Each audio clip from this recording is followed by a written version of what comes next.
انا وانا صغير انا كنت بحب اقرا ثقافه عامه، بس ما بحبش مثلا المواد الدراسيه.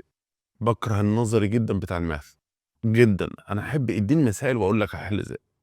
فانا بحس ان هو طول ما انا مش فاهم هو انا بذاكر ليه اصلا، دي هتفيدني في ايه لما كبرنا. شفت دي بقى، دي اللي خدتها في سنه رابعه هي التاسيس بتاع اللي اخدته زي في الكليه، واللي انت خدته في اعدادي محتاجه بعد كده. بس اللي هو وانت بتذاكره هو محدش حببها لك، لا المدرس كان حابب الماده، ولا المدرسه حابه الماده، ولا الطلبه حابه الماده، فهم بيشرحوا لك باللي هو ايه، خد احفظ دي. بالظبط. وللاسف هو ده اللي بقى نتيجته بعد كده، ان الطلبه بدات تبعد عن ده.